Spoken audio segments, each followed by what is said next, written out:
Hello students, myself doctor Archana Purohit. आज हम बात करते हैं क्रॉसिंग ओवर एंड लिंकेज के बारे में। क्रॉसिंग ओवर क्या है? फर्स्ट वीडियो में हम क्रॉसिंग ओवर देखेंगे, सेकंड वीडियो में हम लिंकेज के बारे में देखेंगे। कंप्लीट लिंकेज जो होता है बहुत ही कम देखा जाता है, जिसका कारण क्या है कि लिंक्ड जीन्स जो हैं वो हमेशा एक साथ नहीं रहते हैं। कभी कभी मियोटिक डिवीज़न के दौरान ये एक दूसरे से अलग हो जाते हैं और इनकम्प्लीट लिंकेज प्रदर्शित करते हैं। लिंक्ड जीन्स जो होते हैं होमोलोगस सेमी या हेमिक्रोमेटिड्स के टूटने और कुछ भागों के एक्सचेंज के कारण अलग अलग हो जाते हैं।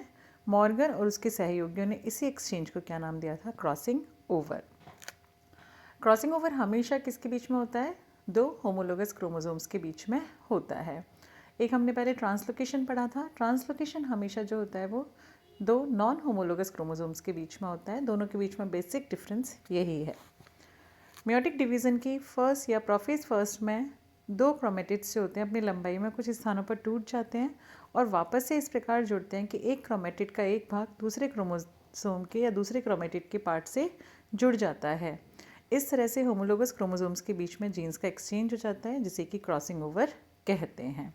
यदि हम इसकी डेफिनेशन देंगे तो क्या देंगे? जीन्स के रिकॉम्बिनेशन के लिए होमोलोगस क्रोमोसोम्स के जोड़े के क्रोमेटिड्स के बीच क्रोमोसोमल पार्ट्स का एक्सचेंज ही क्या कहलाता है? क्रॉसिंग ओवर कहलाता है। बेसिक कैरेक्टरिस्टिक्स क्या हैं क्रॉसिंग ओवर की? होमोलोगस क्रोमोसोम्स के बीच में होता है ये, जैसे कि हम पहले ही देख चुके हैं। मियोटिक डिवीज़न या गैमेटोजेनेसिस के समय होता है। क्रॉसिंग ओवर जो है होमोलोगस क्रोमोसोम्स के नॉन सिस्टर क्रोमेटिड्स के बीच में होता है हमेशा, कभी भी सिस्टर क्रोमेटिड्स के बीच में नहीं होता है। क्रॉसिंग ओवर्स की संख्या क्रोमोसोम्स की लंबाई पर डिपेंड करती है। जैसे जैसे क्रोमोसोम्स की लंबाई अधिक होती है, क्रॉसिंग ओवर के चांसेस जो होते हैं वो भी अधिक हो जाते हैं।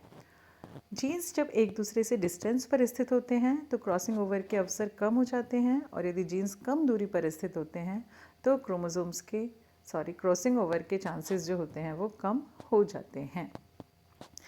क्रॉसिंग ओवर के लिए डिफरेंट थ्योरीज दी गई हैं। अब हम देखेंगे कौन कौन सी थ्योरीज हैं। फर्स्ट है क्लासिकल थ्योरी और प्लेन थ्योरी। इसे दिया था LW शार्प ने। ये क्या कहता है? काइस्मेटा जो होता है वो क्रॉसिंग ओवर की क्रिया से पूर्व ही बन जाते हैं। देखो काइस्मेटा क्या है? ये जो क्रॉस वाला डायग्राम आपको दिख रहा है, जहाँ क्रॉस वाला ये निशान है, इसी को हम काइस्मेटा कहते हैं। तो ये थ्योरी क्या कहती है?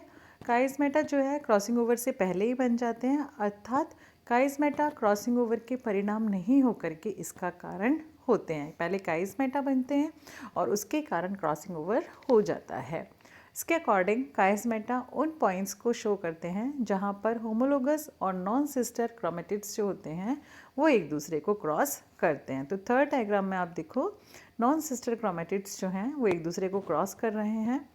इस प्रकार इन बिंदुओं पर क्रोमोसोम्स का एक्सचेंज होना आवश्यक नहीं है। तो ज़रूरी नहीं है कि जहाँ जहाँ काइस्मेटा बना है वहाँ पर क्रोमोसोम्स या क्रॉसिंग ओवर हो। इसीलिए ऐसा माना जाता है कि काइस्मेटा और क्रॉसिंग ओवर के बीच में कोई भी एग्जैक्ट रिलेशन नहीं है। लेकिन क्रॉसिंग ओवर जो होता है वो किसके कारण हो रहा है? काइस्मेटा निर्माण से एक टेंशन या तनाव उत्पन्न हो जाता है, जिसके कारण क्रॉसिंग ओवर होता है। सेकेंड थ्योरी जो दी गई है वो है काइस्मा टाइप थ्योरी या मोनोप्लेन थ्योरी। ये थ्योरी क्या कहती है? माना जाता है कि काइस्मेटा जीन विनिमय या क्रॉसिंग ओवर के परिणाम होते हैं। काइस्मेटा बनने से पूर्व ही क्रॉसिंग ओवर होता है। क्रोमेटिड्स के टूटने के बाद होमोलोगस क्रोमोसोम्स के नॉन सिस्टर क्रोमेटिड्स का रिकॉम्बिनेशन या एक्सचेंज होता है। ये थ्योरी क्या कह रही है? वहाँ पर तो हमने कह दिया कि काइस्मेटा पहले बनते हैं फिर क्रॉसिंग ओवर हो रहा है। ये क्या कह रहा है? काइस्मेटा क्रॉसिंग ओवर के परिणाम होते हैं। पहले क्रॉसिंग ओवर होता है, उसके बाद काइस्मेटा का फॉर्मेशन होता है। यहाँ ये मान के चल रहे हैं कि काइस्मेटा और क्रॉसिंग ओवर के बीच में रिलेशन होता है। इनके अकॉर्डिंग केवल नॉन सिस्टर क्रोमेटिड्स के खंडों का ही सेपरेशन होता है। अधिकांशतः एविडेंसेस जो हैं वो इसी सिद्धांत को मान करके चलते हैं। थर्ड है ब्रेकेज फर्स्ट थ्योरी, मुलर ने दिया था। ये क्या कहता है? होमोलोगस क्रोमोसोम्स के नॉन सिस्टर क्रोमेटिड्स जो होते हैं वो एक्सचेंज के पहले ही टूट जाते हैं और ये टूटे हुए सेगमेंट्स जो हैं फिर से जुड़ करके नए कॉम्बिनेशन बना लेते हैं। फोर्थ, कॉन्टैक्ट फर्स्ट थ्योरी क्या कहती है? नॉन सिस्टर क्रोमेटिड्स जो होते हैं पहले कॉन्टैक्ट कर एक दूसरे को क्रॉस करते हैं, उसके बाद टूटते हैं और जहाँ पर वो भी आपस में टच करते हैं वहाँ पर टूट जाते हैं और फिर टूटे हुए सेगमेंट जो हैं फिर नए कॉम्बिनेशंस को उत्पन्न करते हैं। सॉरी। नेक्स्ट है स्ट्रेन और टॉर्शन थ्योरी। ये थ्योरी क्या कहती है? डार्लिंगटन ने दी थी। होमोलोगस बाइवेलेंट क्रोमोसोम तो जो होते हैं वो एक दूसरे से स्पेसिफिक कॉइल्ड रहते हैं। क्रोमोसोम्स जो होते हैं वो डुप्लीकेशन करके दो सिस्टर क्रोमेटिड्स बनाते हैं जो स्वयं एक दूसरे से कॉइल्ड रहते हैं। जब क्रोमोसोम सेपरेट होना शुरू करते हैं तो क्रोमोसोम्स की कॉइलिंग एक ओर से और सिस्टर क्रोमेटिड्स की कॉइलिंग दूसरी ओर से। जैसे कि रस्सी है, मान के चलो रस्सी को एक तरफ से खोल रहे हैं और दूसरी तरफ से भी खोल रहे हैं, ठीक है। तो दोनों तरफ से जब खोलेंगे तो बीच में क्या हो जाएगा? एक गांठ के जैसी पड़ जाती है, एक टेंशन उत्पन्न हो जाती है, टॉर्जन उत्पन्न हो जाता है, जिसके कारण कुछ एक पॉइंट्स पर क्या हो जाता है? नॉन सिस्टर क्रोमेटिड्स कमज़ोर पड़ जाते हैं और वहीं पर ये क्रोमेटिड्स टूट जाते हैं और ये टूटे हुए सिरे फिर से जुड़कर क्या बना लेते हैं? काइस्मा बना लेते हैं। तो ये थी क्रॉसिंग ओवर की थ्योरीज। अब है types of crossing over. First, single crossing over, double crossing over and multiple crossing over. First हम देखते हैं सिंगल क्रॉसिंग ओवर। इसमें केवल एक ही काइस्मेटा बनता है तथा प्रत्येक क्रोमोसोम का एक क्रोमेटिड ही क्रॉसिंग ओवर में पार्टिसिपेट करता है। डबल क्रॉसिंग ओवर, इसमें दो काइस्मेटा बनते हैं। इसके अंतर्गत काइस्मेटा के समान अथवा असमान दोनों प्रकार के क्रोमेटिड्स में बन जाते हैं। होमोलोगस क्रोमोसोम्स के 2, 3 या चारों ही क्रोमेटिड्स इसमें पार्टिसिपेट कर सकते हैं।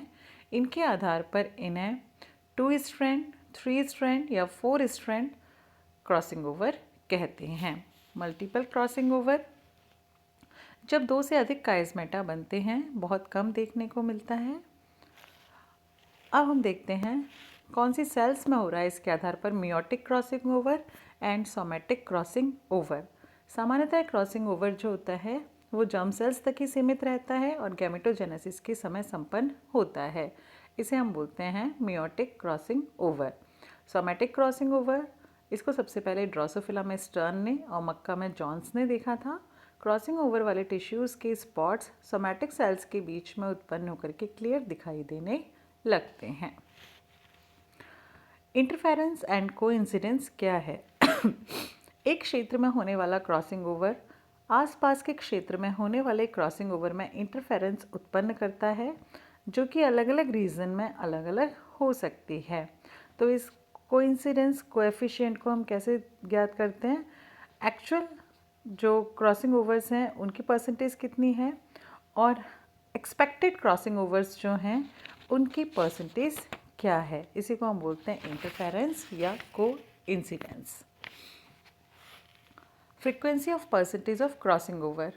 क्रॉसिंग ओवर की परसेंटेज जो होती है जीन्स के बीच में जो डिस्टेंस है उसकी डायरेक्टली प्रोपोर्शनल होती है। डिस्टेंस अधिक होगी काइस्मा फॉर्मेशन या क्रॉसिंग ओवर के चांसेस बढ़ जाएंगे, कम होएगी तो चांसेस कम हो जाएंगे।